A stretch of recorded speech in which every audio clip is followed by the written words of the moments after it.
أعوذ بالله من الشيطان الرجيم. آمين. بسم الله الرحمن الرحيم. آمين. الحمد لله رب العالمين. آمين. الرحمن الرحيم مالك يوم الدين. آمين. إياك نعبد وإياك نستعين. آمين. اهدنا الصراط المستقيم. آمين. صراط الذين أنعمت عليهم. آمين. الخير المغضوب عليهم ولا الضالين. آمين.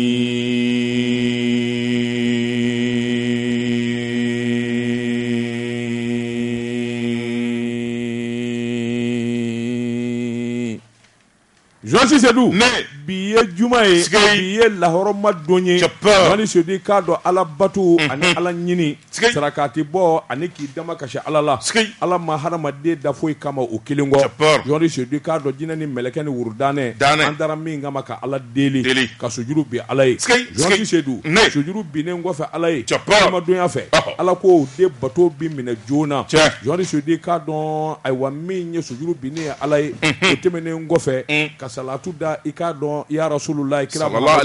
alaihi wasallam joni se di ka do o ba baraji caya joni se du anga shun anga sali ka jagabo ka ta magana se banye joni se di ka do subhanahu wa ta'ala min nyina anve ka geleya joni se di ka do anga balo ani saya kono nindo joni se du nga ti seben vurala ka fo ala rabbi sali walma ala bisun joni se di ka do ale kelinde bi deli ale ala majigi bi ka ale ala di ngo bi fo ale ala di Jean Sidou Kado dama kashi bi ka ale ala di Jean Sidou an Malien ala ya aminu ndaka abla ni jamana ngono nanga ma ko Mali Jean Sidou Kado hami gele min baw na ma ni ala fe kabini kunu go kana abla bila ambi sago keleka Jean Sidou an ga jamana ka suma Jean Sidou an ga jamana ka kishi an ga jamana ka tanga ka an ga jamana yirwa jamana nyema minu mbanguna bi ka akili nyuma duma ka ta fanjira la sira mi no sebe koro jolembe no bi ka sababu ye malide ka hami ani gela minu mbanga John Sidou abele jile se ka nyina bo tumina anya nyina ala fe ala emi ngo kangi deli ala emi nye setiye abebi laba emi mbo on mali don nyi deli on ngani jamana bami na to ay ko mali ala on ga jamana kishi ala kan yuru kishi ikanga jamana de kishi amani musoma hami gelembe min John Sidou ala ya rasulullah muhammadu min ni ya cika qur'ane dama John Sidou nabila Musa iyo minji ka taurata dama nabila Dauda iyo minji ka jabur dama nabila Isa ni chrétien ka ma ko Jesus iyo minji ka lejina dama nunu bele jele jigina ne ekmakade John Sidou ke alamaye ika don mami tamashin don ma cheki bisigi ni fenye ala on nya dama kashila John Sidou ika don be klishi kelendima nyama bikadi de biklishi kelendima aya kulo majo ngara mo bina faida di o ko mi ma to kana terre à terre Jean Sidou rafatay ifa bewa obe ibabewa obe Jean Sidou kana son abada o dusu ka kashi koro ni fa ni babalole kana son abada fɛn o fɛn ni bɛ se k'a kɛ dugukolo sanfɛ min b'u nisɔndiya Jean Sidou a kɛra wari ye o a kɛra majigi ye o a kɛra ci ye o a kɛra ko o ko dugukolo sanfɛ min b'u nisɔndiya don o don k'a taara i ma u kana dimi mun mɛn kira ko sallallahu alaihi wasallam arjina donda ka ca donda min ka ɲi donda bɛɛ ye donda min ka teli donda bɛɛ ye n'a donda saniyalen don o de ye dugawudenya ye dangadenya ala k'an kisi a ma ala kana an kɛ dangaden ye ala kana an denw kɛ dangaden ye cɛkɔrɔba dɔw dusu ka teli dɛ Jean Sidou cɛkɔrɔba dusu ma teliya min y'i wolo kulu don n'i bin n'a kan i bi jogi n'a bin n'i kan a b'i mandi nin ye tiɲɛ ye dɛ Jean Sidou a fɔ jamanadenw ye a fɔ denmisɛnw ye masa minnu balolen bɛ Jean Sidou an ka hakili t'u la ngaramɔgɔ nin ye wulibali ye dɛ n bɛ wulibali de d'i ma dɛ man ca de wallahi n bɛ wulibali de d'i ma ani ba cɛmɔgɔ de ba ye ba bi ne tɛ maa ti nin fɔ an ye ba ye ba bi dɔ ju bɛ n dɛnɛ na est ce que Jean Sidou e ne bɛ baara kelen kɛ an kɛnɛya dɔgɔtɔrɔ an kɛnɛya wulibali e ne bɛ baara kelen kɛ tarafata wari kelen de b'an bolo Jean Sidou tafa kelen b'an na nka yanga ni sanga ani ka taa se k'a dɔn ko laban ma fɛn min y'o ju ye o ye barika di wallahi o bɔra masaw la dɛ kana ɲaga nafolotigi la karamɔgɔ ɲaga maa barika mana i ye kuma ba fɔ bi dɛ kana ɲaga jalatigi la tiɲɛ ɲaga maa barika mana est-ce que kana ɲaga seba bɛ min ye ɲaga barika bɛ maa min na maa min y'a fa n'a ba dugawu ɲini wallahi maa caman ɲinɛna masaw kɔ so dɛ journaliste Seydou kala ni kodɔn ni hɛrɛ kana ɲinɛ an fa n'an baw kɔ wallahi min da salen don n'a balolen tɛ i sali o sali journaliste Seydou i k'a dɔn dugawu k'a ye nafolo tɛ barika di maa ma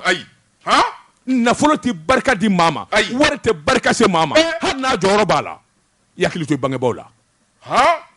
o dalu caman bɛ n bolo fɛn bɛ n bolo n bɛ wari suru n fa ni n ba kan n bɛ tɛmɛ ni n yɛrɛ ye journaliste Seydou i k'a dɔn o tɛ barika don maa na i fa n'i ba dungɔ ɲini k'a dɔn i k'a kuntilenna dɔn i k'u diminen dɔn i k'u kɔntannen dɔn i k'u banalen dɔn i k'u dusukasilen dɔn n bɛ taa n dɛmɛtɔ ciw ka ca n bɛ taa papa lajɛ n bɛ taa mama lajɛ papa mama n dɛmɛtɔ don sigili tɛ yen 40,000 minɛ papa e kungo cogo di mobili kura b'i sɔrɔ sini journaliste Seydou nin tɛ maa kɛ dugawu den ye wulibali prends le temps nécessaire i k'i sigi a kɔrɔ prends le temps nécessaire i k'i sigi i fa n'i ba kɛrɛfɛ Allah hali n'i m'a ɲininka ale de y'i wolo baro k'a fɛ dɔrɔn baro k'a fɛ miniti 15 wallahi i b'a kuntilenna dɔn wa o de ka d'a ye ni wari ni sanu ye journaliste Seydou a bɛ mun ɲini o kɔ Allah belebele a y'a kɔlɔsi kɔlɔ manjaden ne tɛ maa ti nin fɔ an ye journaliste Seydou tan tɛ sisan denmisɛnw bolo o de ye kojugu da ye tan t'i bolo papa ka kuma ka ca mama ka kuma ka ca tan t'an bolo ni n dara sisan mama bɛna n kɔrɔfɔ a bɛna nin kuma in jɔ a bɛna n ɲininka i bolibaatɔ bi don i bolibaatɔ bi bɔ journaliste Seydou n'i bolibaatɔ donna k'i bolibaatɔ bɔ i fa n'i ba kan ala b'i bolibaatɔ sɔn walima i k'a dɔn i taamatɔ ala b'i i bolibaatɔ de sɔn san kalo 12 maa min mana sɔn i bolibaatɔ i sɔnni ɲuman ye ala m'an kisira o tɛ sɔnni bɛrɛ ye an ka fa ni baw an k'u matarafa minnu da salen don n'u balolen tɛ u tɛ diɲɛ na journaliste Seydou an seliko 20 ni 10 an ka dugawu k'u ye an ka sarakati b'u ye an ka hakili t'u la journaliste Seydou fɛn min ka d'u n'u ye n'o y'u balimaw ye n'o y'u teriw ye n'o y'u sinjiw ye n'olu balolen bɛ dugukolo sanfɛ an k'olu sirabɔ ala kul faya kul i magara ko bala bi dɛ i yɛlɛ n'an joliw kan dɛ ayiwa n bɛ min f'i ye wulibali don dɛ n karamɔgɔ i ye kobala ma bi dɛ n ye min f'i ye wulibali don dɛ o ko gundo de ye nin ye ko gundo foyi tɛ diɲɛlatigɛ la nin kɔ Allahu akibaru n y'a f'i ye kuma daminɛ na o ba ye ba bi dɔ jubɛn bɛnɛ na dangadenya man ɲi ala kana an kɛ dangaden ye ala kana an denw kɛ dangaden ye ala k'an kisi awuzu billahi minash shaitani rajim bɛɛ k'i bolo kɔrɔta sanfɛ subhanallahu lazim bismillah Allah la hawla wala quwwata illa billah Allahu la sharika lahu amin alhamdulillahi rabbil alamin dabatungara ni Cheikhina kalandenw fɔra yɔrɔ in ye dankɔrɔba minɛ n'o ye Cheikhina Amawula Ayidara ye dankɔrɔba in zara silamɛya kan a taari nɔngɔ ma a ye dankɔrɔba minɛ n'o ye El Hadji Yusufu Konate ye ka bɔ anw fɛ Bɛlɛdugu dankɔrɔba taari nɔngɔ ma wɔlɔni a dalen bɛ wɔlɔni maya na a ye dankɔrɔba in minɛ n'o ye El Hadji Segu Siraman Jara ye a taari nɔngɔ ma ka bamananw dubi ka misiri jɔ doko ni kɔmɔko k'a dabila Duwabugu a denkɛ de bi golo ka bi Mohamed Ba Jara belebele do kutubu do maa ɲuman caman bɛ dugukolo in sanfɛ a ka ca n bala cogo bɛ di journaliste Seydou ne bɛ n bolo bɔgɔ ka don n bɛ bɔ ni sɛbɛn ye sɛbɛn min n'u k'a ma nouvelle horizon ɲɛdankura o don maa min ye sɛbɛnni kɛ a tɔgɔ de ko Mahamani Ture Mahamani ko a ko wulikajɔ ani jateminɛ bolo kan journaliste Seydou i k'a dɔn i tɛ dimi don maa na abada k'a t'a ɲini k'a ta juru sara Bamanji ta tuguruw la i k'a dɔn ka tasuma don u b'o kɛ bin na kabini o kɔni kɛra don min sa i k'a dɔn taayɔrɔ tɛ nayɔrɔ yɛrɛ tɛ ŋunuŋunu jidilen don a bɛrɛ ta kunnafoni minnu bara k'a fɔ i k'a dɔn kunnafoni sɛbɛn don maa bi kala tura a kan service de renseignement n'o ye gundo tigilamaw ye olu ye kunnafoni caman de sɔrɔ kunnafoni ninnu y'a sɛgɛsɛgɛ k'a larebe k'a dɔn k'a fɔ jɛrɛjɛkulu minnu n'u faralen bɛ ɲɔgɔn kan Bamandiya bolo kan ta min dugulen d'u la ani dimi min don n'u na mura cɛ 200 walima cɛ 300 de far'u la o m'u bɔ u labanna k'a fɔ k'u bɛ taa bi ayiwa an ka sɔrɔsiso 3 kan Seware Ɲɔnɔ ani Bafo dimi donn'u na journaliste Seydou nin damada kɔni y'u kamana guwa k'u ka dabali bɛɛ lajɛlen ban i k'a dɔn Bamanji dun bɛ sɔn fɛn ma e t'i da k'i miiri ni min ye ka mugujugu don a la a yɛrɛ b'i yɛrɛ kɛ k'a ni tiɲɛ nka a ni tiɲɛtɔ a bɛ se ka maa caman ni tiɲɛ Bamanju kelen bɛ k'o dabali kura de tigɛ fa bɛɛ lajɛlen fɛ min y'an ka force de défense journaliste Seydou i k'a dɔn wulilen don k'u jɔ fa bɛɛ lajɛlen la Bamakɔ duguba o duguba n'a bɛ Mali kɔnɔ nin bɛɛ lajɛlen kɔlɔsilen don journaliste Seydou i k'a dɔn o de la i k'a dɔn pont 3 min n'o bi Bamakɔ a donda n'a bɔda kɔlɔsili bɛɛ su fara tile kan min ye pankurutigi kɛnɛ ye kɔlɔsili bɛɛ su fara tile kan min ye service sodabaw ye kɔlɔsili bɛɛ su fara tile kan ka sababu kɛ mun ye journaliste Seydou i k'a dɔn maa si den kelen tɛ ninnu jogo dɔn u bɛ sɔn diɲɛ fɛn bɛɛ ma journaliste Seydou i k'a dɔn awa an ka service da minnu bɛ yen ni a nafa ka bon i n'a fɔ énergie ka taa se SOMAGEP min ye ngi ɲininka ORTM service baw ani ayiwa ministre so faralen bɛ ɲɔgɔn kan yɔrɔ min cité kɔnɔ journaliste Seydou i k'a dɔn jamana kɔni a ɲɛdama yɔrɔ bɛ yɔrɔ minnu na ninnu bɛɛ lajɛlen i b'a kɔlɔsi k'a fɔ ayiwa dɔ faralen bɛ kɔlɔsi kan kosɛbɛ min ye ambassades ye nin bɛɛ lajɛlen kɔlɔsilen don ayiwa n'i ka kangari da journaliste Seydou i k'a dɔn ayiwa min kɔni y'an ye maliden kan ka fara lakana tigilamɔgɔw kan n tɛ sɔrɔdasi ye n tɛ gendarme ye n tɛ polisi yɛrɛ ye n tɛ garde ye journaliste Seydou i k'a dɔn i ka sira kan ka k'a la sabula jamana ko don bɛɛ lajɛlen kan ka filɛli kɛ ka jateminɛ kɛ n'i ye tamasiyɛn ye min gelekulen don i ye fɛn jateminɛ min tɛ fɛn diɲɛ ɲini i ye siganama ye polisiw wele joona i k'a kunnafoni da u tulo kan anw ye maaw ye ɲɔgɔn ye la nin yɔrɔ in na walima dɔ bara ka nin ko in labɛn journaliste Seydou i k'a dɔn o de ɲɔgɔn tɛ a ko n'i y'a ta k'a lajɛ journaliste Seydou i k'a dɔn ayiwa min ye polisiw ɲɛmaasow ye ka taa se n k'i ɲininka ayiwa min ye aéroport ye min ye ayiwa n'o ye colonel Lasina ye Togola journaliste Seydou i k'a dɔn ani polisiw ɲɛmaaso gendarme journaliste Seydou i k'a dɔn lakana tigilama fɛn o fɛn bi yan ninnu bɛɛ lajɛlen faralen don ɲɔgɔn kan minisiri ka kutumu kɔnɔ i k'a dɔn ka ɲininkali ni jateminɛw sɛnsɛn don o don mun ni mun kan ka kɛ journaliste Seydou i k'a dɔn ayiwa min b'a to an bɛ kisi u ka balina ma moto katakatani taxitigi journaliste Seydou i k'a dɔn ani moto taxiw telimani ninnu kɔlɔsili bɔ ninnu nɔfɛ kosɛbɛ u man ka don yɔrɔ minnu n'a fɔra d'u ye journaliste Seydou i k'a dɔn cité ministérielle mobili ayiwa kasabi dɔw bɛ yen olu man ka don sɛbɛnnikɛla ko ninnu jate de kan ka minɛ nin man ka kɛ dimi ye i mana jɔ k'i ɲininka ayiwa lakana tigilamɔgɔw fɛ ka sɛgɛsɛgɛli kɛ journaliste Seydou i k'a dɔn a kɛ hakilimaya ye u bɛ fɛn minnu nɔfɛ an k'u dɛmɛ baara la nin kun ye sɛbɛn ye an ye min bɔ nouvelle vision kɔnɔ ɲɛdankura Labatungara a ka di n'a tɛ dabila diɲɛ nege tɛna kɔ siga t'o la ni sɛbɛn don ka bɔ ni sɛbɛn ye an ko min ma info matin sɔgɔmada la kunnafoni n'o ye la rédaction ye nin y'u ka sɛbɛn ye a ko Faransi gɛnna fɛn min ye jamana faamaw ye u ye tabale gosi bɛnkan o bɛnkan kun bɛ Mali ani Faransi cɛ u y'a bɛnkan bɛɛ lajɛlen bolo kan accord de défense accord Serval fo kana se Barkhane ni Takuba ma a bɛɛ lajɛlen bɛnkan bolo kara Faransi a bɛ se ka minɛnw jɛ cogo min na ka fɛn min ye Emmanuel Macron ye a ko Faransi tɛ taa u tɛ k'u tɛ taa Faransi banna k'u tɛ taa filɛliba wɛrɛ bɛ kɔɲɔmuso la min d'a cɛ ye o ye olu de ko yan k'olu taara nka sisan u b'a la tuguni k'u tɛ taa Faransi f'u da joli ma n b'o f'i ye dɛ wa i bɛn'a ye an bɛ laban ka fɛn fɔ f'u ye u bɛ sɔn o bɛɛ ma u ka tɔ yan hali jɔnya an ta k'i ɲɛna de n ko n'i ma tubabubilen ta k'a bila n ka so gardien ma u bɛ sɔn o ma u bɛ sɔn tubabu tɛ maa la différence entre nous c'est ça tubabu b'a mago de dɔn i b'a fa n'a ba k'a bugɔ a mago ye min ye a t'a to yen n'o tɛ an y'u malo sa koyi ko mugu t'a la koyi u tɛ taa tubabu tɛ taa diɲɛ na i bɛn'a ye o u tɛ taa sɛbɛnnikɛla ko a ko n'i y'a ta k'a lajɛ Mali kumana u ko bɛnkan min n'a siɲɛna a bɛnkan bɛɛ lajɛlen bolo kara sɛbɛnnikɛla ko a ko Macron yɛrɛ de kun ye tabale gosi k'a fɔ k'u bi ta sɛbɛnnikɛla ko o diyara malidenw ye anw ko tabarikala k'an m'u fo taali a kana dɔgɔda yɛrɛ koyi sira dira aw ma a ye taa sans délai sɛbɛnnikɛla ko a ko n'i y'a ta k'a lajɛ Macron tilara k'a fɔ sans délai fɔlen k'a bɛ jateminɛ sabula kalo 9 bɔɲɔgɔnko u b'o jateminɛ kɛ u bɛna wuli ka jɔ kɛ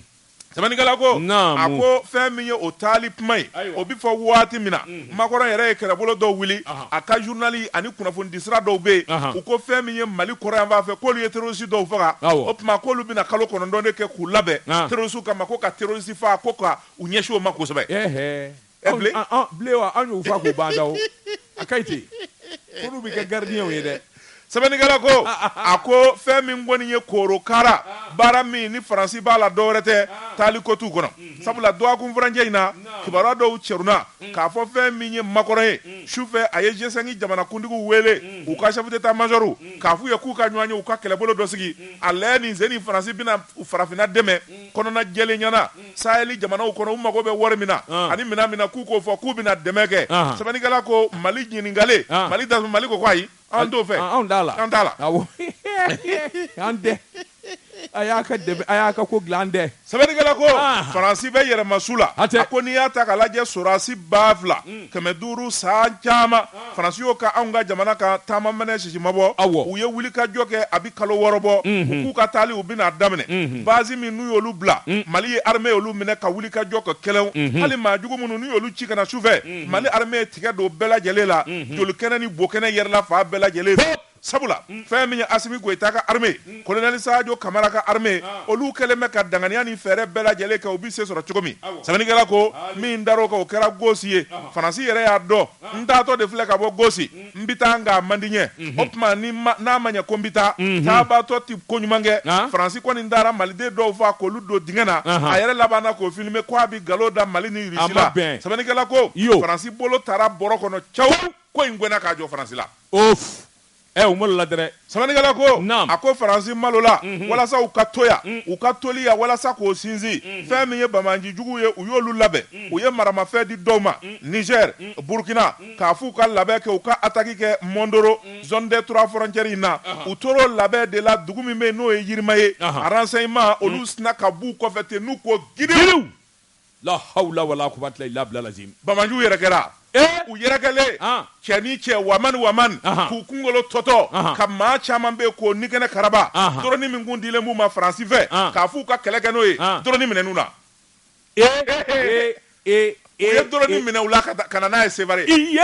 ɲanama yo ani ɲanama yo sike ɲanama yo dogo bana ma wolofa bere ma dogo tu dɔ ye ni saya yo minɛ na de dogo tu ba wobaw la hawla an bɛ ninnu fa amu fa k'u ba ayiwa sɛbɛnnikɛla ko a ko o kɛlen faransi nana kɔnɔ ga o ko bɛɛ lajɛlen n'o wuli ka jɔ kuma ma sɔrɔ u da u tor'o sigi de la u bɛ t'u kɔnɔna miiri k'u bɛ fɛɛrɛ wɛrɛ tigɛ o fɛɛrɛ wɛrɛ tigɛ fɛn min ye Nations Unies ye o la Russie sina k'u wele ka t'u sigi jɔna sigi la kalo tile 3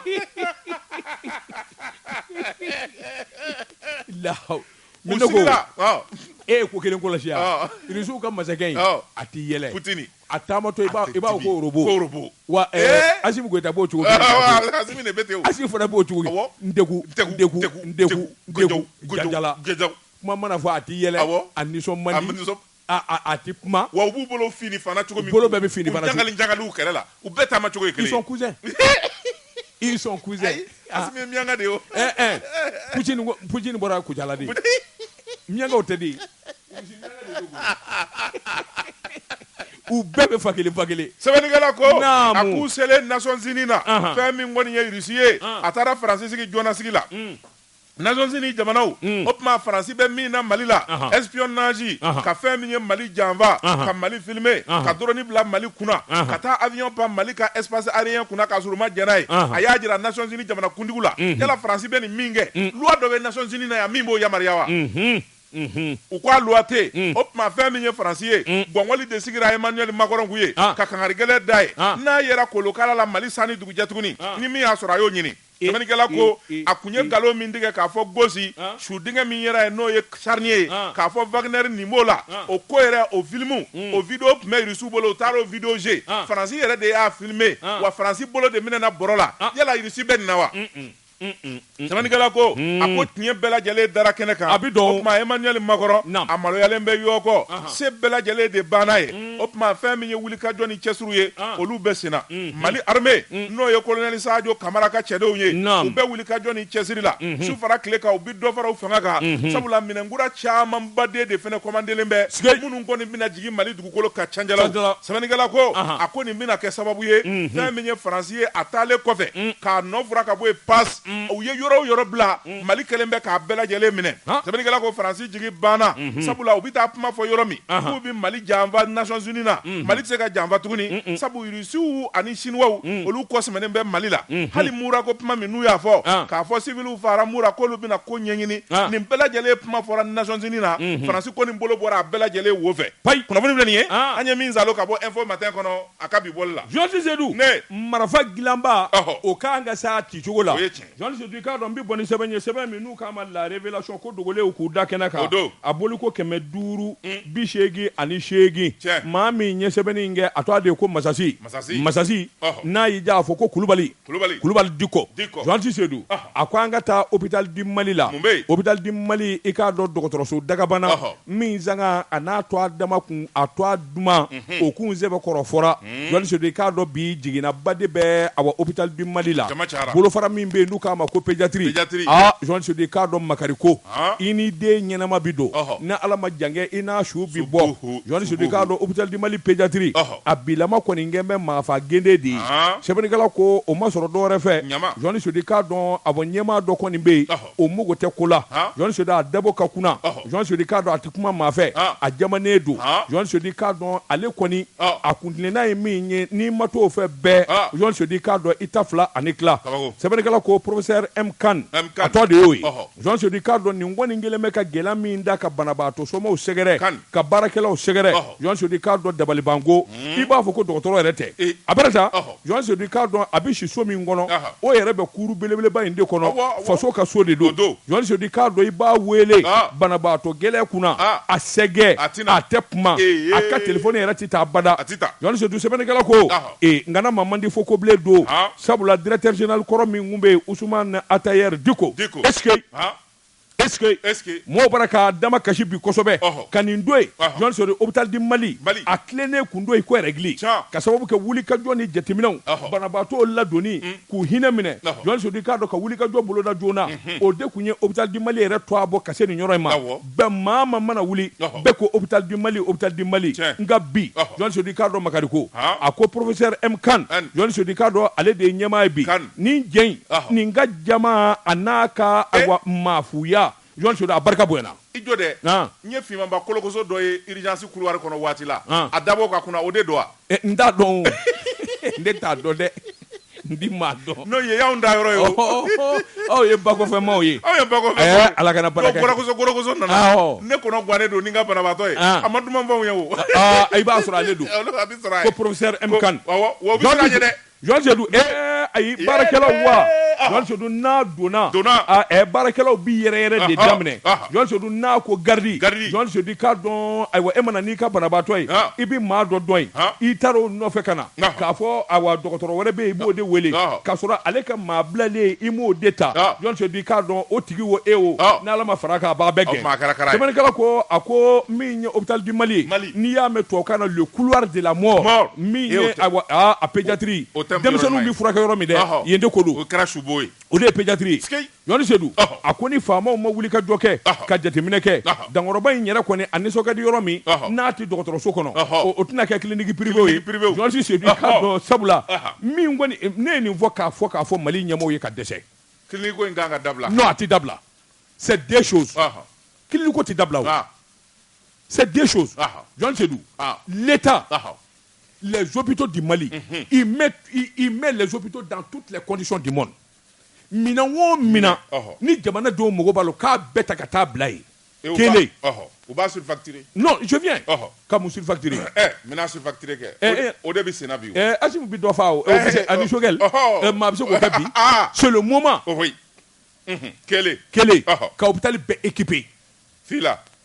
Non, hôpital bɛɛ ka équipé o de ye kelen ye n'o occupé la i bɛ dɔgɔtɔrɔw bɛɛ wele k'u jɔ les professeurs les médecins les spécialistes i bɛɛ wele k'a jɔ les infirmiers les aides-soignants bɛɛ pour que baara ka ɲɛ aw bolo qu'est-ce qu'il faut condition de travail b'a la u ka sarako b'a la matériel b'a la Jean Seydou k'a dɔn u bɛ fɛn o fɛn fɛ i b'a bɛɛ gun tu les payes très bien. Est-ce que tu attends dɔgɔtɔrɔw saraka doit dɛ non tu les payes très bien justement c'est ça terikɛ dɔ b'a la o kalo ni les 15 les 16 sera a b'a ko cɛ i ti 2000 ci ma tu les payes très bien dépôt d'Okengu. Fla. Ni ou Sarakanye. Tu leur dis maintenant. Maintenant, vous choisissez. Soit, Ibito État ka docteur là. Nda fait qui toi et Aïwa. Clinique voilà. Ou bien, ni une condition m'a dit, tu peux quitter. Ibito ka clinique d'ailleurs. Il n'y a qu'un problème. Mais les pays développés, c'est comme ça. Mais c'est tout. Mais je dis c'est d'où. Ni yé ni voit que ma la condition na. Aye kala minga ou bara abo warsoro. Il y a famille aka baraka mina dafaledou. Est-ce qu'il a besoin d'aller dans une clinique? Non. Il n'en a pas besoin. Non, c'est vrai. Parce qu'il est dans les meilleures conditions. Et c'est très facile. C'est possible aussi. C'est possible. Ni Mali be war min boya. An be war min boango katana e Tunisie. Walama Maroc. Na war foriye sa kono I dabali bi ba. Voilà. Pourtant, ou ni Tunisie docteur ni Maroc ou ni France docteur ou be kalangele de ke kalazo kele la. Mais mina dit hein. Voilà. C'est pourquoi on dit que nos médecins ne connaissent rien. C'est parce que mina tey. Mina mimbe iba soro korole do. Bon, ani mina mimbe. Mina mimbe. N'a fɔra k'u ka bana diagnostiqué. À interprétation ou tisa la parce que dongo minangura de bibo. Oui, technologie be fallait. Ils sont sur 20 ans de retard. En retard de 20 ans de technologie, pas 10 ans de retard, continue. Pas de formation continue. Et là aussi, c'est un problème. C'est le moment de dire à Assimi Goïta. Akanya kumukumu ini tama jala indabla akanya ko ne ko jonde ne ke ne ngam nyara de mawo qui est fou ne ke me nyara de ma tama jala tege da nyaka da nyaka de ay gram ko ye asafurla bitani kati ma sigeti adanya ka sa no wala de goyi bitani kati de Assimi mbengedi non ana amna ta damele bi bo fangili bataillon force spéciale e go sa pour là donc c'est le moment vraiment honnêtement soyons sérieux Shogel Assimi c'est le moment ko kayelema et c'est possible Mali dem c'est ka furake Mali kona oui hera ni bade la ka so wa tama bo mais il faut qu'on mette les gens dans les conditions de travail aussi c'est mais il y a une mivo ni visionné il faut que mivo il faut une vision ngombe ni nwana kemedon voilà ala nuko Assimi tena wele dalu Allah conseiller spécial wallahi avec un rang de ministre nim ay je ne veux même pas ça terre Angola ni te mugo be arana ni te mana ni de fait terre Angola Mali Glali tu n'as pas besoin d'un doctorat de n'importe tu n'en as pas besoin franchement c'est des petits trucs wa dunga fala yere recette kelendi o doro de bi Mali bobolo la voilà bana baw ni fendigi baw ku wele ka office du Niger fala ngiru la amina ni jie amina ni kura ambi sirabo e ka hectare bakelenda e ka baflata e ka basabata aye malo sene aye pomme de terre sene aye jaba sene maldo nga dunga fa tu appelles un Sédou Nantoumé il vend des tracteurs oui il vend de l'engrais tu l'exiges mais avant d'exiger il faut que tu lui donnes mettes les conditions mets-lui dans les conditions oui et hectare Badourou Dama Bewani il y a toutes les sécurités toutes les commodités oui Sira Glakata i ka bataillon fla jo akadala Sira Gla Kura Blakata Seydou hectare Badourou flé mba fait 100 konana Mali kana malo semblé malo be ka boy fe ya i kani ma haketa barala mais où est le problème simple comme bonjour mais non mais ou ta me fara nga bureau kono ko su jala ni doula ou te foi donc c'est des ingénieurs c'est des experts c'est des trucs on be min do haramu de utado pour tere Jean Cizé Lou semaine kala ko mi nye pédiatrie ye hôpital du Mali nana ni ngman be gela be de andimina ni munye sebenye anya mi mbo la révélation kono ko dogole o ku dakenaka tabatu ngara ko min kecho ko manye ijo doni ayele angata nay o lagali choko tinye ijo doni Jeka pip kaka frefan la kodon nege kanye tan flasera bamako kako diginew ka bonyamasegi be awye Jean Cizé Lou mbala chobedi D'abord, on a nebi ndeka do. Obike. On sebenye ango mi ma la révélation. Aye mouvo. Parce que ba no ye Prosper qui est ni. Sebenye. Ba Prosper Pico. Ako double janya. A sebalite. Allah. Ma be donduma wo dodumana. Ikimiri ka fo donyugo ni doba ko. Jamana kundigi koro. No ye Ibrahim Boubacar Keita furumuso ye. Madame Keita Aminata Maiga. Ko afene ba fe kata Kamali bla kata Gabon. Kata mini. Kata Gabon e. Ate boya. Ate bomuna. E Mali kono? Ate boya. Elle a fait quoi? Mais à ma fin, mais à Tamini. Mais ni Gabonais ba la fiadou. La via bi teme ya. Amina songo kauna. Allah. Biko mata. Jamana kundigi musokoro ko bela. lobotia o mata madame muso modibo pour muso tia o mata musa ka madame tewa o mata adam bati malla o mata ay musa dolula aya teta bita soko wa te boya a teta biata ay wanam dalu jumena Sebenigala ko ako ni ya ta kala je ngunungunu barka buyana ale yɛrɛ ko in na sɔrɔ da dɔw la hali n'a y'a sɔrɔ jamana kuntigi ka denbaya o ma kuma in fɔ ni k'a sankɔrɔta ko ale bɔra kalama a ye kunnafoniya sɔrɔ k'a fɔ fɛn min ye jamana kuntigi kɔrɔ n'o ye Ibrahim Boubacar Keita ye a furumuso n'o ye Madame Keita Aminata Mayiga ye doniw sirilen b'a bolo a b'a fɛ ka yɔrɔ min magwɛ o ye Ali Bongo Ondimba o ka dugu ye n'o ye Umaru Bongo ka jamana ye Sebenigala ko Gabɔ a ka minɛnw sirilen bɛ ngunungunu y'a jira k'a fɔ tamasiyɛn caman y'a jira k'a fɔ a bɛ ka yende magwɛ Sebenigala ko a ko fɛn min ye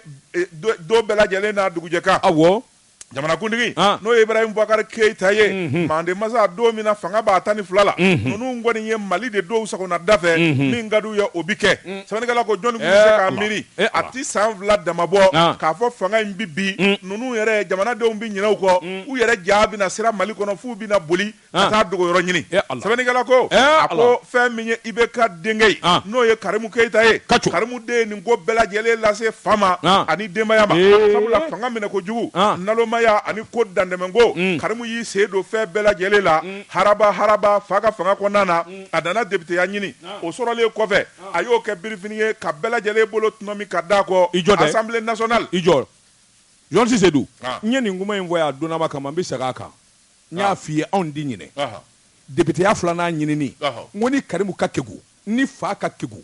a b'i nin bɔ députéya la a b'a fɔ Malidenw a ye yafa n ma députéya ne bɔra a la n t'a ɲini tuguni fɔlɔ in b'a bɔ o tuma tɔgɔ tiɲɛ ni kundanko fɛn o fɛn bɛ yen a tɔgɔ bɛ jɛ san 5 laban kɔnɔ n ye nin fɔ yan a tun bɛ se ka taa maloforo sɛnɛ bɛɛ wani Journaliste Seydou maa min ni Bamakɔ tigiw kɛlɛla u ko n t'i reçoit gɛlɛya min bɛ an den faliko la an t'i reçoit e y'a ɲamina dɛ i ti don an ka bulon yɛrɛ kɔnɔ e ka tila k'a fɔ i bɛ député ɲini olu ɲɛna ka k'a ye o communauté kelen la o communauté kelen kɔnɔ e ka kɛ député yarɔ kɔni il y a quelque chose qui ne va pas hein fanga tɛ yan se il y a quelque chose qui ne va pas a dun kɛra ye dɛ bon non seulement fanga don mais anw yɛrɛ b'a la n k'a kɛra ye a kɛra ye communauté mɔgɔ de m'a k'a ye wari de y'a k'a ye alors a ti ban wari la visa wa maa ma bɛ yen n'o tɛ wari kan koyi Joasi Seydou maa ma bɛ yen k'a ye hɛrɛ k'o ye walima olu de gɛrɛlen don a la a ka so cibaw ni minɛnw diɲɛbaw olu don dɛ o kɔni i bɛ ka minɛn fɛ minnu taara ka minɛnw cɛsiri maa bɔra Bankɔni na ka taa yalima maa bɔra yan ka taa de yan sigi minnu b'a kɛrɛfɛ c'est eux maa ma bɔ commune na ka taa non c'est eux a sigiɲɔgɔnw sans réfléchir non a ye ɲuman kɛ minnu ye minnu b'a gundo dɔn minnu b'a dɔn nin bɛ so kɔnɔ nin yɔrɔ la olu de don faamaw kan k'u hakili t'o la n'i kɛra faama ye i jan don o la n'a tiɲɛna don o don olu don i kɛrɛfɛmaw don mais je te jure que c'est ça Sebenigala ko a ko fɛn min ye IBK denkɛ ye Karimu Keita sankolo ni dugukolo bɛɛ lajɛlen dira ma a nana laban min na o de ye jamana nafolo nana buruja Malidenw kɔni u nana u sago ko la jamana janfara maa dɔw fara ni k'olu su don démocratie tigi ani dunungosi minnu ye dunu ni balata k'a fɔ anw ye démocratie ye nin kɛra olu bɛɛ lajɛlen sigilen ɲɛna ni min da kun t'a la a kɛra o sigilen ɲɛna ko ma se ka bɔ a la hali waati la minnu kun murutira u y'olu wele ka dɔɔni dɔɔni don olu da olu y'u ma ka suma farala IBK kan Sebenigala ko a ko fɛn min ye premier ministre 6 o bɛɛ lajɛlen nana lajɛ a ma ɲɛ Sebenigala ko kabi premier ministre 6 n'a kɔni dɛsɛ kɛra bɛɛ y'a dɔn sa k'a fɔ fanga in kɔni barika banna ko yɛrɛ bɛɛ lajɛlen tiɲɛtɔ don ka fɛn min ye den man di ye n'o ye Karimu Keita ye a tɛmɛna n'a ka kow ye jamana nafolo a bɛ taa jamana kɔ kan u ka wusanbayi minnu bɛ batobaw waati min sɔrɔdasiw bɛ ka sa duguw bɛ ka jeni o y'a sɔrɔ Karimu Keita ale yɛrɛ bɛ batow louer ka t'i da jamana dumanbaw la Allemagne ni Italie ani plage baw la Dubaï a yɛrɛ bolo dalen bɛ magamanbaw cɛmancɛ la cɛnin y'i jago ye i ye dumankɔrɔden vida ŋajɛ muso ɲuman bɛ diɲɛ na koyi mais min ye nin video ninnu ni y'u ye boyaribaw tugulen b'u fɛ u ka siyasiba ye mais min kɔni ka verba don diɲɛ ko o ko n'i ma ɲɛ a kɛli kɔ fo b'u bolo da la a kɛ ni hakili ye ne yɛrɛ kɔni m'a dɔn maa b'i to faamaya la ka ninnu filmer a bɛ fɛn min a bɛ maa malo dunda la ni magamanba ninnu ala ko duman ka di nin jɛni ye sɛbɛnnikɛla ko o jaw nana fɔlɔfɔlɔ o bɛɛ lajɛlen ko ma dabila sugubulo a b'a la minɛnzanko armée a b'a la dugukoloko a b'a la a bi marché la fa bɛɛ lajɛlen jamana sɔrɔ sira a n'a bɛɛ lajɛlen hali douane Karimu Keita a da donna nin bɛɛ lajɛlen la wa a y'a bɛɛ lajɛlen nafolo salo ni ka taa bila compte kɔnɔ kɔfɛ sɛbɛnnikɛla ko a kadina tɛ dabila diɲɛ nege tɛnɛ kɔ waati min ni fanga ko wow ko a karila jugujugu Karimu yɛrɛ y'i yɛrɛ ɲini k'a ta o don la ka n'a bila bi la a ma segin jamana kɔnɔ fɛn min ye Burama Ture ye o fɔli ko kuma mandat d'arrêt nana da nɔfɛ Karimu mana ka ci bila a ma a mana fa yɛrɛ nana fatu ni k'a so segin maa caman ko zeni o zeni a na Ala minɛ sa ni duwawu den don a nana fa sugo ɲana a mana sɛbɛnnikɛla ko fɛn min ye Karimu ye a kɔni kɛra maa wɛrɛ de ye sabula ɲinini de bɛ ka k'a la bi ni ka dɛsɛ co fa yɛrɛ nana lajɛ sa n'a ma ɲɛ k'a fɔ ko in gɛlɛyara ta o tuma min dora ne den mandi min ye Karimu ye a bɛ Côte d'Ivoire de o tuma Côte d'Ivoire sigi manda la sabu Alasani Ala man kisira n'o ka fanga porotora Mali bɛ se ka Karimu minɛ ka na n'a ye ka salo ka na n'a ye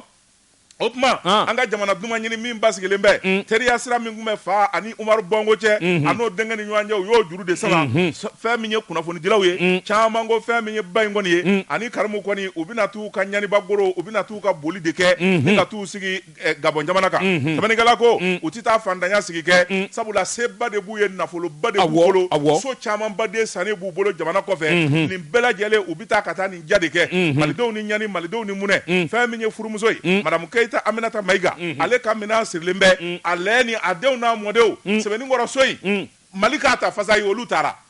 a taara de minɛnw sirilen don Journaliste Seydou a bɛ taa journaliste Seydou comparaison n'est pas une raison journaliste Seydou k'a dɔn fɛn o fɛn n'a kɛcogo man ɲɛ a laban tɛ ɲɛ n'o tɛ masakɛ muso kɔrɔ a caman bɛ jamana in kɔnɔ bonya ni karama dalen d'u kan Amadou Toumani Touré ka denbaya filɛ nin ye Musa muso biya bonya min dalen d'u kan bi Bɛnkɛ Jɔnkuda a muso Meju Abiya Mɛntu Dugure Abiya et voilà c'est parce que i y'a kɛ ka ɲɛ n'i ma min kɛ ka ɲɛ i laban bɛ kɛ Adam Ba Konare biya a ka bureau fila nkɔrɔ nin ala Madame Keita an dɔnkilidalaw n'an jaadiribɔlaw an tɛ wuli sa ka IBK dɛmɛ a garisɛgɛ de goyara o a joli Madame Keita ayiwa garijɛgɛ koya malchance de don malchance y'i yɛrɛ nɔ ye dɛ n'i ma fɛn min kɛ ka ɲɛ daburu sama ni tajuru sarala mɔgɔw la k'i bolo don ne ko kuma min anw di fanganaw ne delila ka taa n ka ONG delila ka t'i fɛ yen i m'a fɔ ko ayi ko ti pe pa wa n'i ye nanen ya bi yan tajuru sara maa k'i ta to Ala ma sa n'i ye ko to Ala ma ka kɔrɔlen fɔ ka don i kulo la awɔ ONG ye marché ɲini maa o maa fɛ n'i m'a ɲɛnabɔ fanga sɔrɔlen an y'a juru sara walima a y'a don i tulo la u y'a pied don i la ala wa maa min mana ɲɛ i ma Ala t'o de fɛ Joan Seydou maa ma ɲɛ ni ma diɲɛlatigɛ kɔnɔ a don a tigi ye maa min IBK tɛ fanga na maa dɔw bɛ a teri dɔw bɛ yen n t'u tɔgɔ fɔ je suis au courant olu y'u jɔ ka diɲɛ fɛ bɛɛ k'a den tɔgɔ d'a la a tɛ fanga na fanga sɔrɔlen Joan Seydou y'u kɔ don maa fɔlɔ min na a kɛra olu ye hadamaden k'i miiri laban la dɛ fanga ka jugu a dɛmɛbaa de ma koyi Mamtu an ka taa Doifia la Jɛ ka pub k'a ka feerefɛnw lakodɔn nin ye Salifu Daɲogo ye Segukaw ka zikiridala ŋanɛ a bi kuma cɛ min na Seku Lasana Kanɛ n b'a dɔn belebele don a ka mugadamu bɛ jamana in fanda naani bɛɛ lajɛlen fɛ a dɔ ye Safokaw ka Seduba ye ale de ye misiri belebele jɔ 1,200,000 ni kɔ a kelen ka zawiya jɔ k'a di Seku ma Kalikɔ kulu sanfɛ Vieux Traoré filɛ nin ye Savana Dala Korofinaya Kilimu dilanna ŋana don mugadamu don a fana ye kobaw lama Seku jigi olu de bɛ Mali fanda naani bɛɛ lajɛlen Joan Seydou Seku Lasana Kanɛ yanni ka se ninnu bɛɛ ma Seku Lasana Kanɛ ne yɛrɛ y'a dɔn n y'a dɔn k'a fɔ n y'a dɔn fo k'a fɔ n y'a dɔn Joan Seydou k'a dɔn k'o daminɛna ɲɛ na o y'a sɔrɔ n tɛ denmisɛnnin kojugu ye Segu Médine an ka daw ɲɛsinnen don ɲɔgɔn ma o y'a sɔrɔ denbaya ma bonya jama ma caya Sekuya ma sankɔrɔta n y'a dɔn kojugu i b'a dɔn dɛ n y'a dɔn i bolo dɔn a yɛrɛ ye n dɔn a bɛ n dɔn dɛrɛ a b'i dɔn Seko ye n dɔn dɛrɛ fɔ ni mugadamu ɲɛna ne ma n'o tɛ Seko ani ne ma ɲɔgɔn ye ne kan tɛ mugadamu sa ko ne yɛrɛ de bɛ Seko dɔn ne yɛrɛ bɛ Seko dɔn Vieux Traoré Kilimu dilanna Vieux ani Sedubaw n'anw bɔ ne yɛrɛ aw n'an wasa don olu la ne bɛ Seko dɔn i bolo don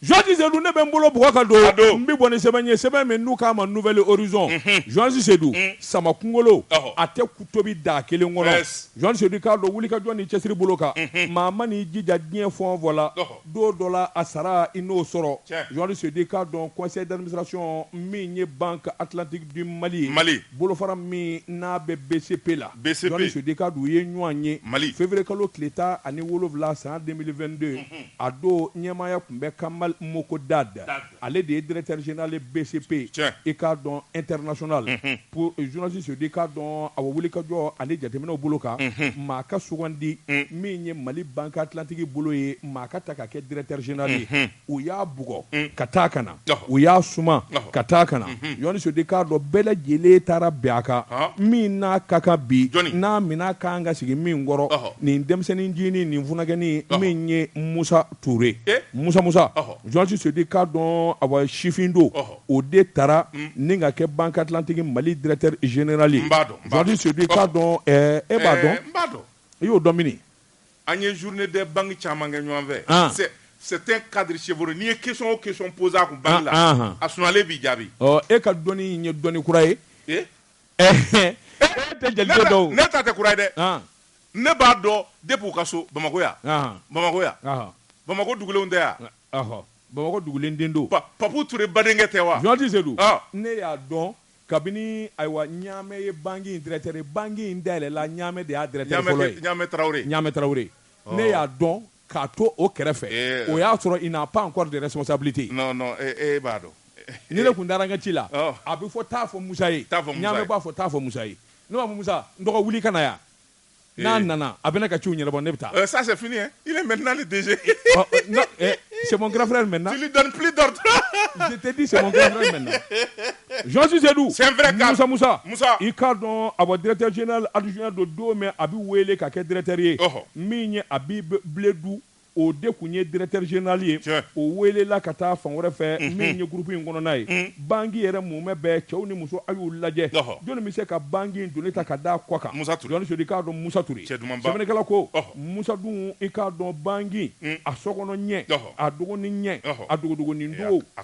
a ye nin dɔn fo k'a fɔ k'a to ten ale ta tɛ maa taara ka n'a bila fɛn kun na ten dɛ Joansi Sedou a y'a daminɛ kabini dugumana de la ka yɛlɛ fo ka se bi ma a ko n'i y'a ta k'a lajɛ dugulen de bɛ se ka dugulen kuma fɔ a ko nin banque bolofara min bɛ yen jago banque don Joansi Sedou k'a dɔn min ye Musa ye Musa san 16 Joansi Sedou a bɛ Banque Atlantique la a ma taa diɲɛ yɔrɔ si sɛbɛnnikɛla ko i k'a dɔn kabini san 2006 min ye wele o bilala a ma a dɔnnama in kama Ɲamɛ Traoré de kun ye directeur ye Joansi Sedou k'a dɔn u y'a ta a funakɛnin ma a denmisɛnnin ma a kun ka kɛnɛ a bɛ girin Joansi Sedou k'a dɔn u y'a bila ɲɛmaaso min na u ye clientèle ye ani grande entreprise Joansi Sedou k'a dɔn a wa wulikajɔ bolo kan u labanna min ye grand client ye Joansi Sedou k'a dɔn a wa kɛrɛnkɛrɛnnen ɲɛna réseau ba minnu bɛ yen Joansi Sedou u y'a bila ka to olu wɔgɔbɛ ka na banque yiriwali a n'a ɲɛta Musa jɔyɔrɔ b'a la Musa Touré sɛbɛnnikɛla ko i tulo fɔlɔ denmisɛnnin min don a kunkolo b'a k'a da la sabula a kalannen bɛɛ fɔ k'a fɔ k'a to ten titulaire des MBA management finance Joansi Sedou k'a dɔn ayiwa min ye ayiwa Southern Université États-Unis a y'o salo ye bachelor in business administration Joansi Sedou k'a dɔn Institut supérieur de management Dakar a y'o salo ye certificat exécutif management Joansi général activité bancaire ou Joansi Sedou k'a dɔn programme min ye banque centrale des états de l'Afrique de l'Ouest Joansi Sedou a y'o salo ye sɛbɛnnikɛla ko banque kan ka baara o baara kɛ Joansi Sedou k'a dɔn ayiwa min ye wulikajɔ fana ye école ba min n'a bɛ Paris n'u k'a ma HEC a y'o fana diplôme salo ne bɛ Musa ne t'a dɔn ɲɛ bɛ cɛnin ɲɛ corolen la a ye min dɔn non a kalannen de don Musa kalannen don da wa i tɛ bazin yɛrɛ y'a kan na wa nin bɛɛ la a poselen don non il est toujours en basket chemise t-shirt wala veste cravate très simple ngo ani bedamu directeur in de ye kelen des jeunes cadres Ibrahima Ndiaye wa Ibrahima cɛ janba in Ibrahima Ndiaye bon i b'a dɔn ni maa kalanna ninnu tile de mɛnɛna c'est à dire que n'i kalanna ka se degré dɔ la il y a certaines choses tu t'en fous très simple et modeste a kalan tɛ ne ka cɛ ye joli Haruna Modibo Arna Moribo Touré Papu ke a kalanin deni ne ka cɛ ye Papu bi tila kalan na don min ni kala b'i ba u bɛ min kɛ sa a tɔgɔ di fo mɛtiriw bɛ t'u sigi i b'i ka fɛn fɔ a bɛ fɔ ma f'i bɛ exposer ba kɛ a tɔgɔ jumɛn ni kala banna soutenance Arna Moribo ka soutenance don maître minnu bara k'a lajɛ k'a ka soutenance lajɛ o y'a sɛbɛn de émotion du jury Aruna Modibo étudiant exceptionnel ne de bɛ k'o f'i ye n y'a dɔn Joasi Jadou an t'o tile la an bɛ Musa tile da bi bon tu vois tu as changé de côté pas du tout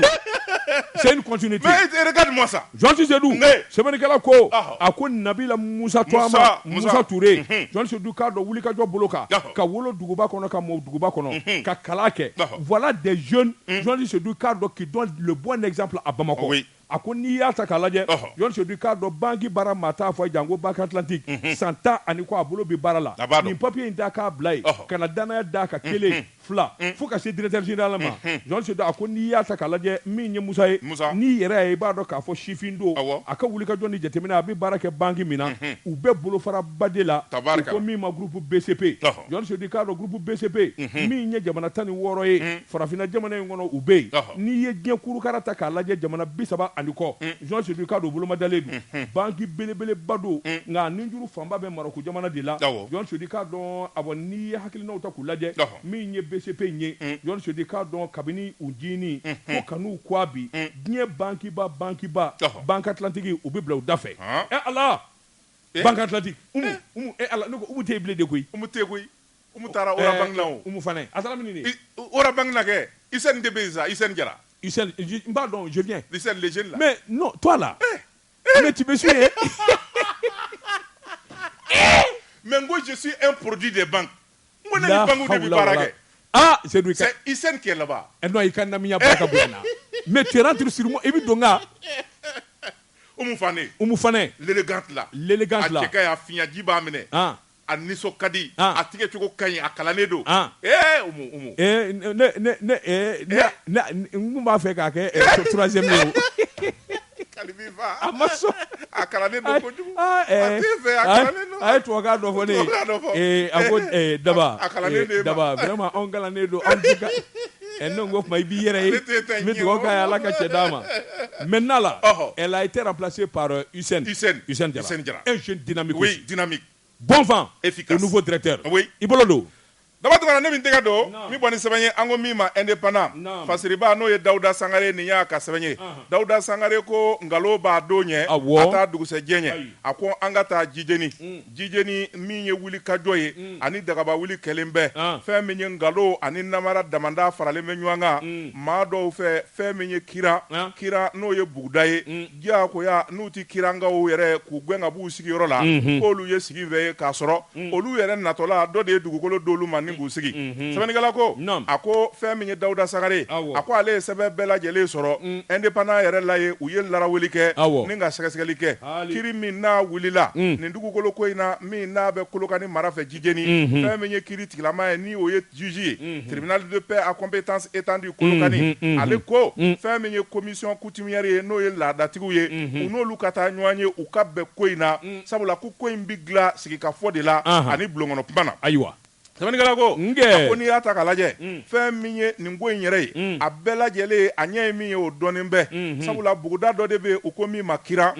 ale bɛ Jijeni ale marabolo fɛ sabula fɛn min ye Fa Kane ale den ni o ye Bakɔrɔba Kane ye maa dɔw de wulilen bɛ n'o ye Bɔyi Kulubali ye Bɔyi Kulubali ale ye Barakolonbugu dugutigi ye olu ko fɛn min ye kirangaw ye k'u kana baara kɛ u kana château seni sabula k'u sigilen bɛ buguda min kan k'olu ka fa dugukolo don k'u kana taa u kana foraji siri sɛbɛnnikɛla ko a ko n'i y'a ta k'a lajɛ fɛn min ye ko in ye a kuma nana sama ni ɲɔgɔn cɛ u taara da préfet kulo kan ale y'i jɔyɔrɔ kɛ nka a ma ɲɛ min kɔ maa dɔw taara Barakolonbugukaw de suruku n'o ye politikimaw ye u taara ko in da bɔgɔ jene kan u kɔnɔ k'a fɔ u ka nkalon ni namara k'u bi tiɲɛ se sɔrɔ a ko yɛrɛ a bɛɛ lajɛlen taara goyaw la sabula kiri min n'u taara ko da olu kulo kan olu labanna k'a fɔ u ka segin dugukolo tigiw ma n'o ye dugutigilakaw ye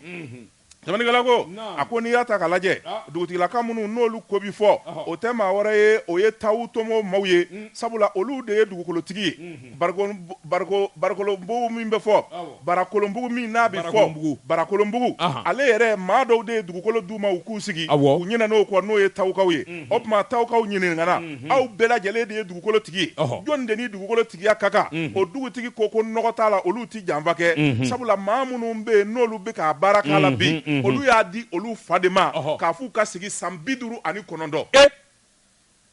dugukolo d'u ma k'u ka sigi o tuma dugukolo ni tigi bɛ ɲin'a la tawukaw de ta don wa olu de b'a di maa min n'a ka d'u ye barakolonbugukaw u bɛ wuli ka jɔ ni binkani min na dantɛmɛ wale don o tuma u ka fara kirangaw la u ka se ka baara kɛ tamanikɛla ko yɛrɛ bɛɛ lajɛlen wulila cogo jumɛn na a ko n'i y'a ta k'a lajɛ fɛn min ye Dankɔrɔba Kane ye ale min tun ye fa ye ale fatulen a den n'o ye Fa Kane ye Fa Kane de kɔni a nana wuli ka jɔ de kɛ fɛn min ye u ka dugu ye a bɛ kɔlɔn sen kɔlɔn ti ji sɔrɔ fo kɔlɔn 7 san o san a bɛ kɔlɔn sen kɔlɔn ti ji sɔrɔ jiko gɛlɛya nana u bi mi kɔ de la wala dugu min b'u dafɛ kilo 5 kilo 6 u bi barikɔn de siri motow kɔfɛ wala nɛgɛsow kɔfɛ ka taa ji ta min bɛ se k'a t'u k'u ka tobili kɛ u nana dɛmɛ ɲini ONG dɔ fɛ n'o ye World Vision ye k'a fɔ a ka château Senuyɛ World Vision olu nana kɔlɔsili kɛ a lɛni ni maa ninnu tɔɔrɔlen bɛ sabula u ka dugukolo jiko man nɔgɔ World Vision nana ka na dɛmɛ ɲini min bɛ se k'a to ji in bɛ seni o forage ba nana ka na seni dugumaaw n'o ye buguda maaw ye kirangaw u ko an bɛ Ala fo k'Ala barikada a lɛni ɲɛnamaya tɛ se ka kɛ ji ko aw na ji sɔrɔ nin kelen na waati min ni forage sera ji ma World Vision maaw nana ka na château sigi u nana k'u bɛ worobinɛ kunkolo don barikolonbugukaw ko yan tɛ k'a ti don a la ji ko kirangaw sigilen bi se ka to yen nka ji ti d'u ma o tuma u bɛ balo cogo di a bɛ gɛlɛya sɛbɛnnikɛla ko a ko sama-samali nana caya World Vision ko ale ni ne ta ye dama dama ye dɛmɛ dama ye a ye taa bɛn a la n'aw bɛnna la don o don o tuma anw bɛna worobinɛ kunkolo don sɛbɛnnikɛla ko a k'u tor'o sigi de la fɛn min ye sigi ka fɔ olu bɛ se ka kɛ cogo min na barikolonbugukaw u bɛɛ tɛ sabula jɛjugunin dɔw de bɛ yen maa dɔw de bɛ yen minnu bɛ dugutigi nɛgɛkɔrɔ u bɛɛ ka dugutigi su n'o tɛ dugu yɛrɛ kɔnɔ maa koloma caman bɛ yen minnu y'a dɔn k'a fɔ kirangaw ni sigi ka kan yɔrɔ in na wa dugukolotigi o ye tawu tomo maaw de ye n'olu y'a tigɛ yɔrɔ min a bi bila yen de sɛbɛnnikɛla ko a ko dugukolo tigibatigi wɛrɛw bɛ yen sabula dugu dɔ bɛ yen n'o ye Wɔlɔkɔrɔ ye u ko min ma Wɔlɔkɔrɔ Basabugu olu yɛrɛ de bi ko bɛɛ lajɛlen fana jalatigɛ olu taara ɲininka olu ko cɛnta ni ka cɛnna olu ni tawukaw bɛɛ da bi file kelen na kirangaw ni sigi ka kan sɛbɛnnikɛla ko barikolonbugukaw kɔni a kɛra maloya de ye sabula fɛn min ye politikimaa dɔw ye olu donnen b'u senkɔrɔ u ka mairie n'o ye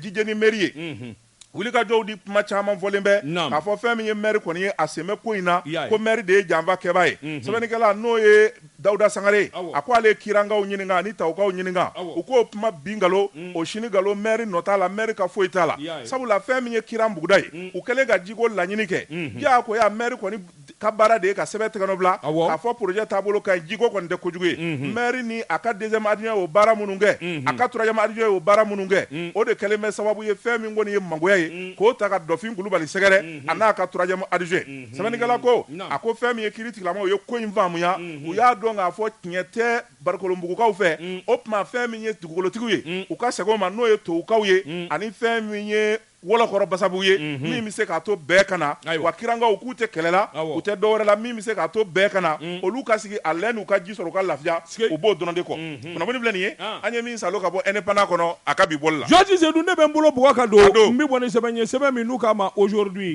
sɔgɔsɔgɔ la bɔnɔ tɛ Georges Seydou k'a dɔn Mali a gɛlɛyɔrɔ n'a koya yɔrɔ bɛɛ lajɛlen ko n yɛrɛ kelen Georges Seydou k'a dɔn i ni maa bi jɛ san 5 san 10 maa o tɛ se ka faamuya abada Georges Seydou k'a dɔn su ma ko dugumajɛ e ka se k'i gangalama ka sin ka to k'o jugu ye Mali yɛrɛ sigicogo filɛ Georges Seydou k'a dɔn n'an m'an janto caman jɛ fanga transition n'u ma wuli ka jɔ kɛ ka jateminɛ kɛ gɛlɛya wɛrɛ bɛna wuli Mali ballontanko la min ye fédération malienne de football ye ka sɔrɔ a kun tɛ Georges Seydou i k'a dɔn wuli ka jɔ bolo kan hasidiya yɛrɛ ni gɛlɛya Georges Seydou k'a dɔn ni nin dakolo mati ne yɛrɛ de ka waati sera Georges Seydou k'a dɔn nin damanda de bɛ hadamaden fili fo ka gɛlɛya don jamana yɛrɛ bɛɛ lajɛlen la sɛbɛnnikɛla ko a k'i k'a dɔn i ni maa min jɛra ka diɲɛ baara bɛɛ lajɛlen kɛ ɲɔgɔn fɛ n'a ɲɛna i to a b'a la n'a tiɲɛna e yɛrɛ to a b'a la tilegan delen fɛ e bɛ se ka wuli ka jɔ boloda cogo di k'a fɔ e bɛ o tigi janfa fo ka taa jamana yɛrɛ coro Georges Seydou k'a dɔn awa maa min ka baara nin ye Seku Jago Keita Seku Jage Keita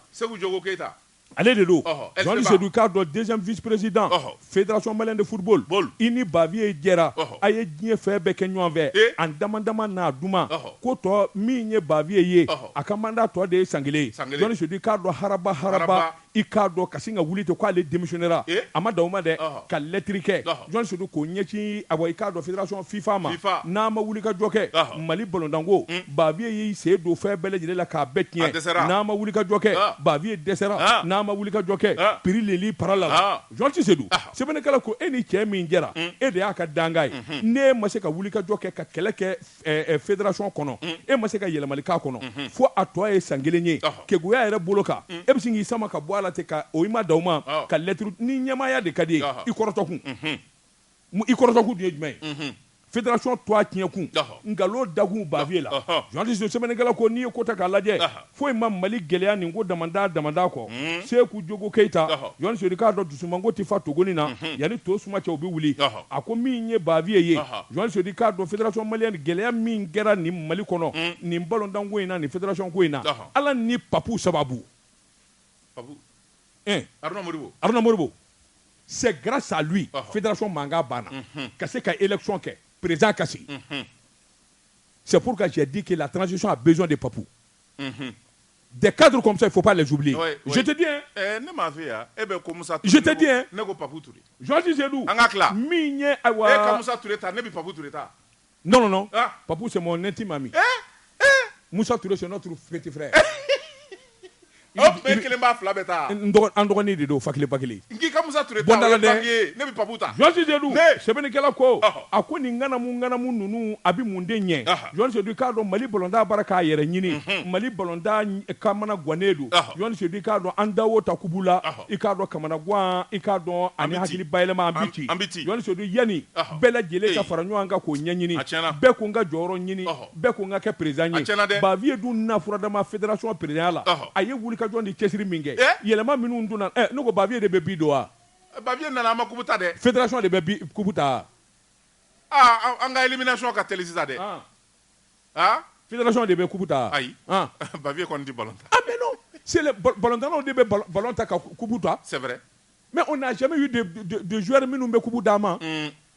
Le plus grand moment, la gloire de cette équipe nationale, c'était les C-doublés, les machins. Les Djila. Les Djila, les C-doublés, et Frédéric Kanteou. Les Soumala Koulibaly. Kouputara. Amata. Et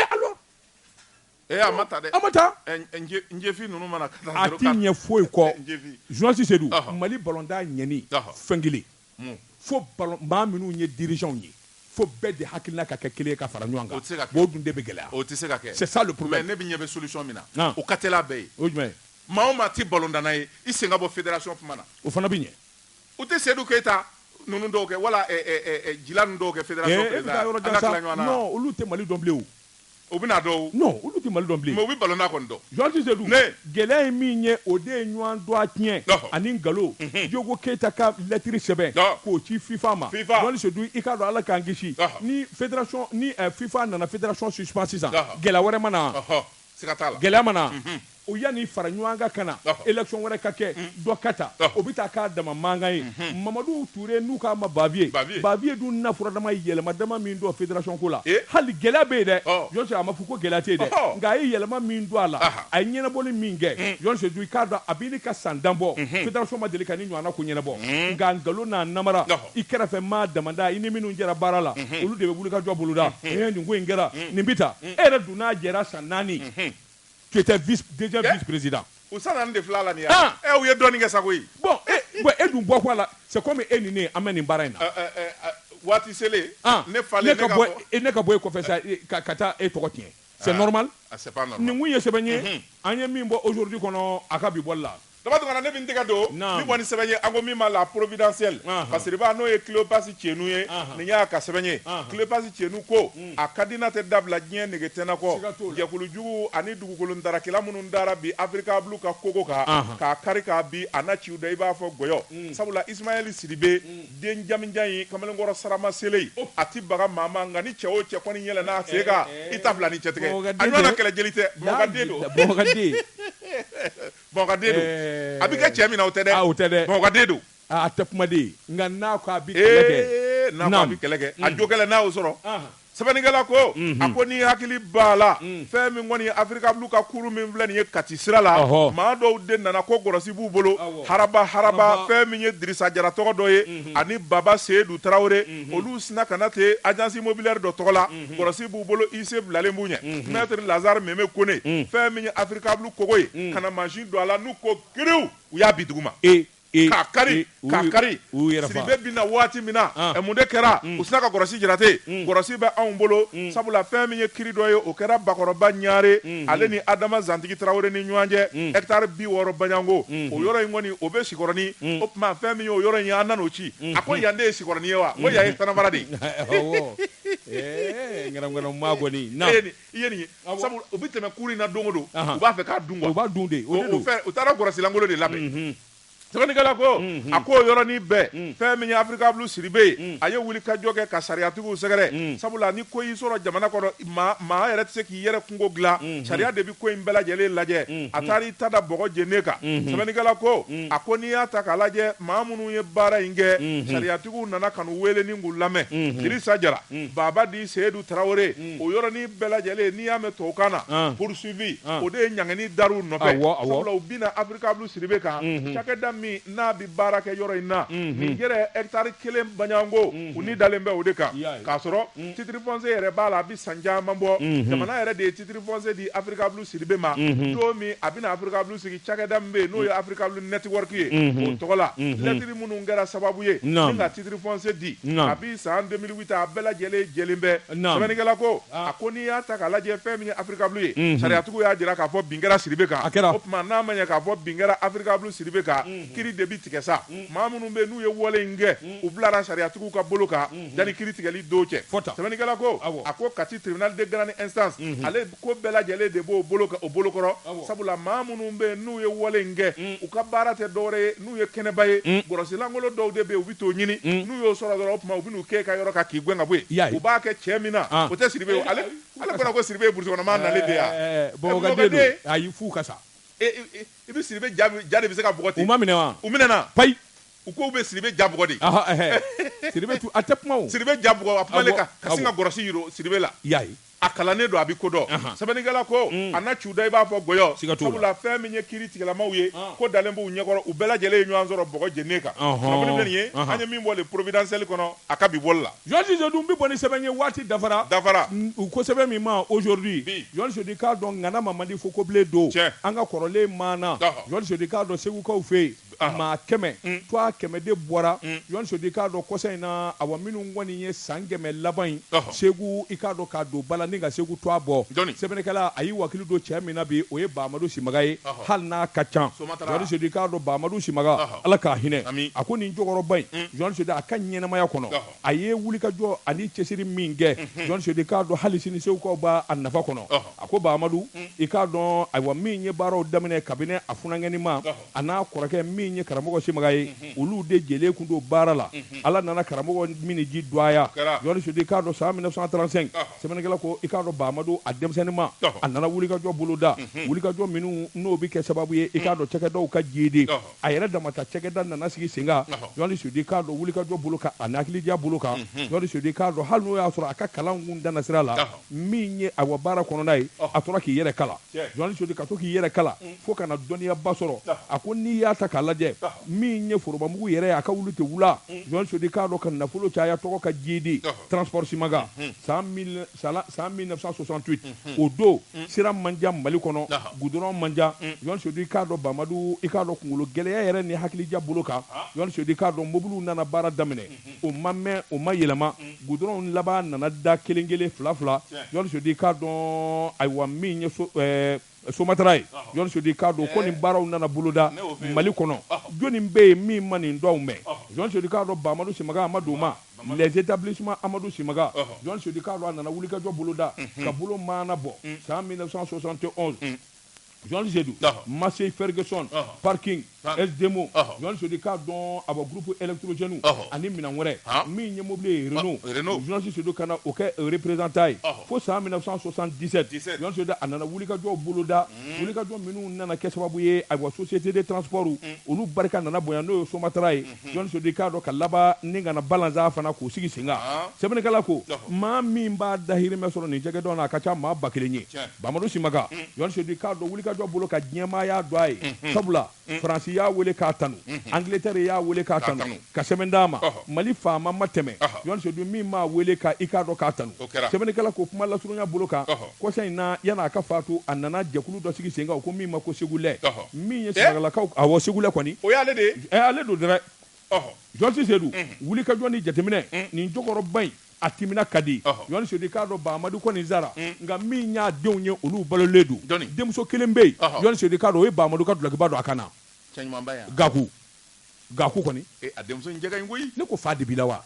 n ko an kɔrɔkɛ muso don ne y'a dɔn kɛ awɔ n dɔgɔnin de don ne ko ko fa de la o b'a to k'an da ka ɲɛfɔ awɔ a ka ɲi de wa a kalannen don kalan dama Gaku mana to a ka et puis n'a bɛ kuma na ni Gaku sigira ka kuma elle est tellement timide elle te regarde même pas dans les yeux mais ladamu ça c'est l'éducation ladamu don oui hakili a kɔrɔkɛ fana bɛ yen n t'o de dɔn o tɛ cɛ duman ba ye ni min tɛ dɔ de ye t'o dɔn an bɛ Segu kan nka kɔrɔkɛ ne t'o dɔn fiyewu ma deli k'o ye n yɛrɛ la o tɛ se fɛn di la o fɛn di ko tɛ haramu fɛn di ko tɛ o kɛra Amani Ɲangi ɲɔgɔnko de ye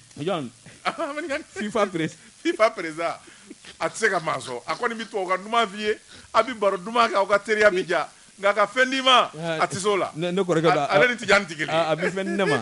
ne ma n kɔrɔkɛ don fara la a tɛ se ka bɛrɛ ka bɔ fara la n kɔrɔkɛ don a bɛ fɛn di yan journaliste Zedou i k'a dɔn min ye Segu ye Bahamadu ta de fɔra ŋanabaw anw y'u ye journaliste Zedou i k'a dɔn u y'anw wolo min ye Segu i k'a dɔn Salandaw i tɛ Segu makan ma ni fɛn fɔ abada n'i ma Salandaw tɔgɔ fɔ a tɔ a bɛ mɔgɔ ninnu Wɛrɛtigi mɔden a tɔ a b'a la a dɔgɔnin o sara Amari Dawu Amari Bedi Traoré Segu Bayde ka Sanganzo jɔ Badala Bozokɛ ni Sɔmɔnɔkɛ min y'o kɛ Bayde n'i ko Segu Bayde maa fila tɛ maa kelen don Baba Mɛnta AMTK BK ale de y'o sɛbɛn duurunin fɔlɔ Segu ale fɔlɔ de nana n'a ye k'a sɛbɛn a kan AMTK BK Tata Mɛnta Amadu Mɛnta Tata Kanta Baba Mɛnta fa ni ba o to a n'ale yɛrɛ tɔgɔ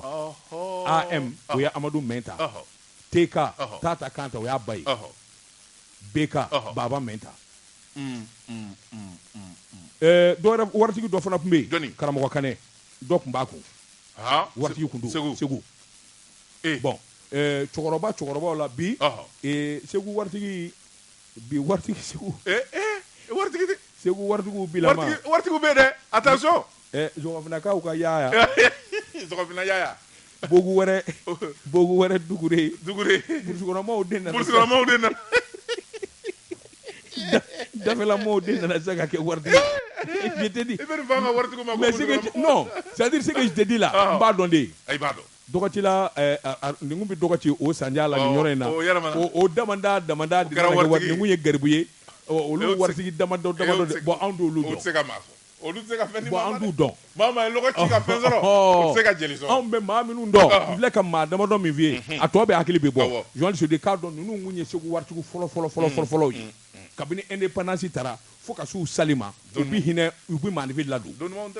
waritigi mɔden taar'i da Salandaw a kelen ka fisa cɛ 1000 ye a denw balolen bɛ dɛ a ye den o den wolo a bɛɛ kɛra kangarangogo ye nka ɲɛ kelen daw la bi dɛ ne ye kelen da de ɲɛ kelen da dɛ kelen jumɛn ni min ɲɛnama ni min hinɛnana n bɛ gɛrɛ o la ye kelen jumɛn ta n yɛrɛ dɔgɔnin jugujugu jɔnni Cheikh Umar n y'o ta Cheikh Umar ye fa tiɲɛ de ta a bɛɛ hinɛna kojugu ale ye fa tiɲɛ ta Dawu n b'a fɔ Johnson k'a dɔn waati n'a ka waati ma se min ka bureau bɛ ACI la o tɛ de o don Cheikh Umar Dawu Cheikh Umar kɔni awɔ n y'a dɔn ale il est très jeune n ko an dɔgɔnin jugujugu n bɔra k'o de f'i ye o n'o tɛ ne n'a kɔrɔkɛw de ye denmisɛnninya kɛ tulonkɛ ni fɛnw kɛ ɲɔgɔn fɛ Sumayila Dawu Boubacar Dawu anw n'o ye filan ye an kɔrɔkɛ ye Seba ye Asan an kɔrɔkɛ ye Seba ye ɔhɔ Seba Daw y'an kɔrɔkɛ kɔrɔba ye nka Sumayɛlɛ ni Buwa ne n'olu de ye filan ye anw ye denmisɛnninya kɛ Cɛmɔri y'an dɔgɔnin jugujugu ye ngo de bɛ hinɛ ne yɛrɛ la bi ka tɛmɛ bɛɛ kan tɔw y'i jɛ o a ma ja Jɔnsedu waati n'a ka waati ma se bita an b'a bila yan bita an b'a bila yan sani an k'an kɔ don ɲɔgɔn na foli ni tani an b'o ta ka lase Dankɔrɔba ma Zenith Air Bɛɲɛɲare fɛn min ye belebele ye Lasana Tamba Keita Dankɔrɔba seginna ka na u y'a dɔn ko bɛ sen na o kala banna a taara ka place min to yen maa ma se ka bila a la a nana u y'a bila wa u ka dɔ fara a kan u ka dɔ fara dɔ de fara ko kan sa Dankɔrɔba Segu Segu u y'a kɛ directeur régional de la police ye dɔnni Cɛja polisikɛ Cɛja Bulo i y'a dɔn n kɔrɔkɛ Bulo Ablaye Kulubali Katikaw ka Bulo il est devenu directeur régional de la police de Segu toki Buloja